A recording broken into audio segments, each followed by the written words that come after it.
Alright, well, forgive me for carrying my notes around, but this might be the only way to get my thoughts organized. The topic is Be the Change. You've probably noticed on the news or in your own life, all these atrocities are happening, and every time you go onto YouTube or anytime you see an injustice or anybody writing an unkind word to somebody else on Facebook or Instagram or something, it's hard for us to be able to stop ourselves from going, I really wish somebody would do something. Why can't somebody just do something about this? Like the atrocities in Virginia, why can't somebody put a stop to all of this nonsense? Why can't we all be seen as equal? Why can't all religions be accepted in our society? Why do we have to constantly attack each other on a more personal level? Why can't somebody be kinder, more open, and more honest, and more decent? Why do I always have to wait for somebody good to come along? Well, hopefully I'll be guiding you through what each of us can do to make it a little better, even though it seems very, very overwhelming.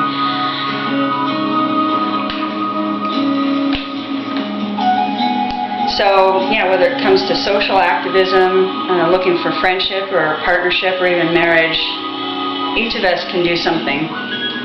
We don't have to be passive and waiting for someone else to do what we want them to do. So the first thing I would advise that you do is write a list of priorities. What you would want somebody else to do for you, whether it's something that you see in the world or something you wish would happen to you that somebody else would do. The top list of the qualities that you would want to see in the world and in other people. And then from that list, narrow it down to the top 5.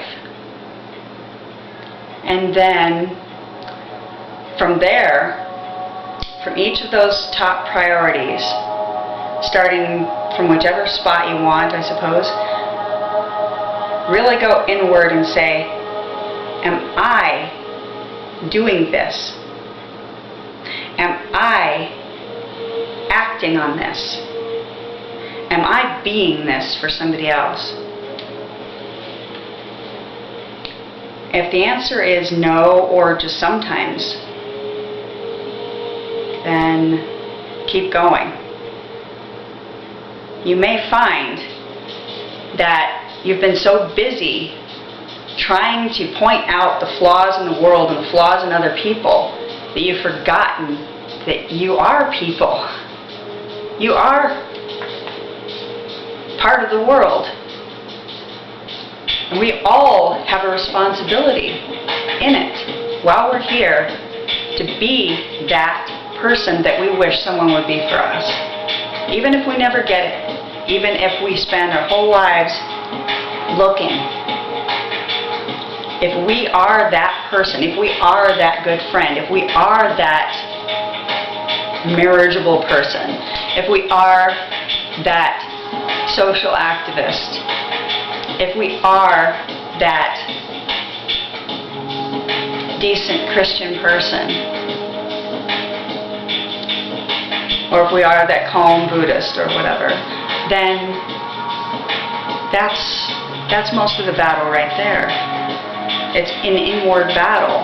All of it starts with us. It starts with our soul.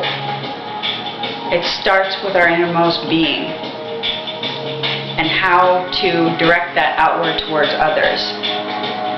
One of my favorite Bible verses has to do with loving your neighbor as yourself. And that is absolutely true. The first part of that is love your God with all your heart, soul, mind, and strength, and love your neighbor as yourself. for me, in my beliefs, there is no separation between those. It's all the same thing. I cannot be a good steward, I cannot be a good neighbor if I don't first tap into love. That's what it's about. There's also the golden rule, do unto others as you would have them do unto you. That is an extension of loving your neighbor. That's love in action. It's perfectly fine to have all of these feelings churning inside of you. It's wonderful to be in touch with who you are, if you are that in tune with who you are. But as another Bible verse says, faith without works is dead. So you have to extend that outward to somebody else for it to be a gift. Because what each of us have are unique gifts. Only we can give to the world.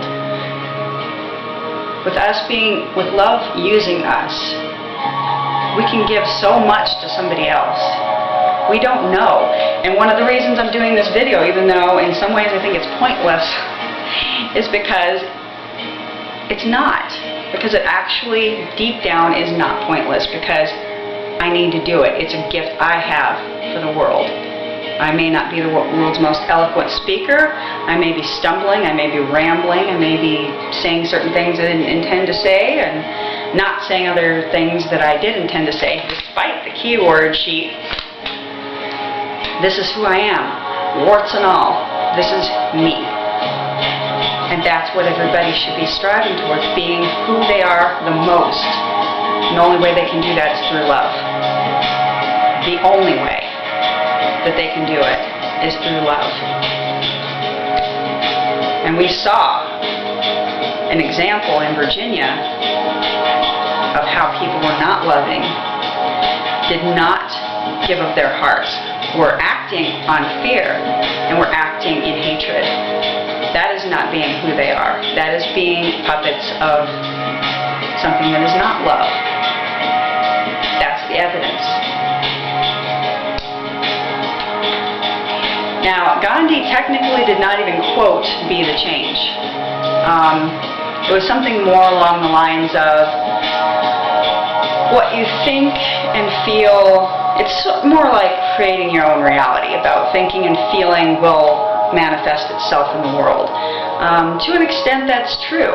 Just like what you feel inside, like if you feel love towards somebody, or if you feel drawn towards, like, feeding the homeless or something like that. The homeless certainly won't get fed if you're not feeding them. You know, I mean, someone else might do it, but it would certainly happen a lot better if you were in there giving out sandwiches that you made, or breakfast bars, or just even a kind word. That's feeding the world. That is contributing to society. That's being the person that you were made to be. So if one of your priorities, for example, is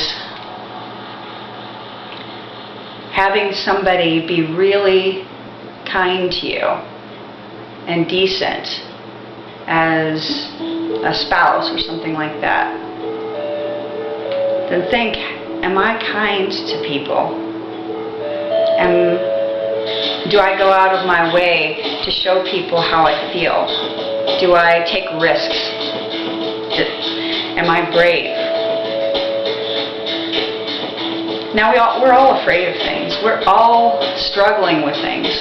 All of us are. Whether we have physical ailments, whether we have mental illnesses, or whether we're simply living. We all have obstacles, every last one of us. And the biggest thing is, even though it may take some of us longer to get there, to just take the step. Take the step in the right direction. See where things go. Just not even just do your best, but even to do something every day. I still remember when I was little, there were two things that crossed my mind upon waking. One is I had to remind myself I was alive. And two is, what can I do today to make my life better. And this was before I was a Christian, because love was still in there. Love was still talking to me, if you will. And so it was those drives that made me do things that still affect me today. And I don't do much. You know, I mean, sometimes it's just taking out the recycling from my landlord, or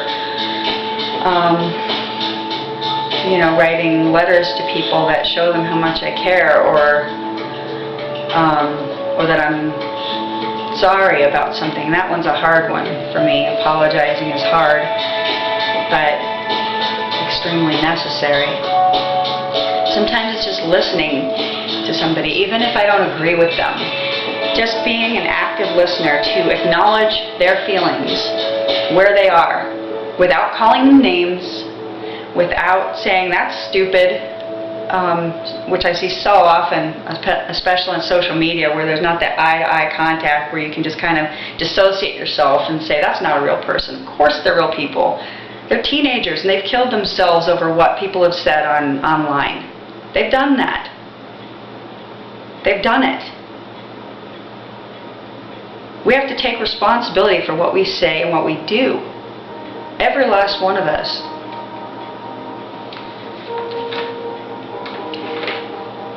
Time is short. Nothing's guaranteed. Not even the rest of the day is guaranteed. There's another list that needs to be made too. The list of things that are holding you back from doing what you need to be doing.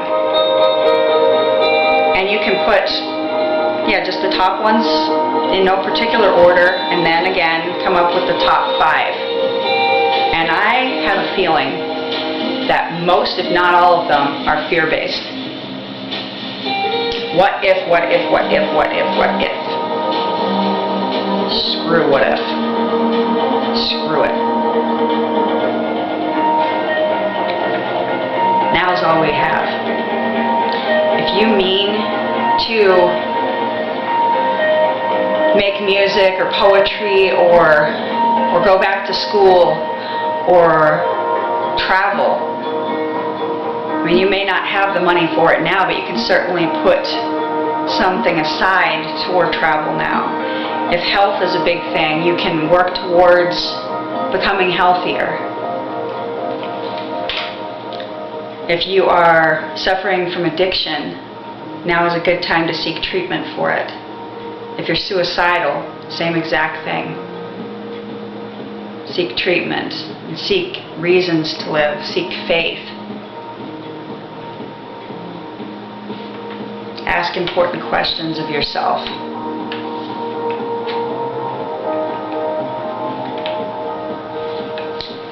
Let me see if there's anything I missed. I'll write the letter to a newspaper, even though you don't think it'll be published. Just things that, whether or not you think it'll ever come to fruition, you might be surprised by what life has for you. You might be surprised by how important you are.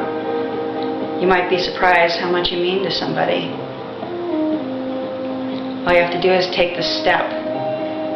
All you have to do is tell yourself, one more step. Just for today, I'm going to do this one thing.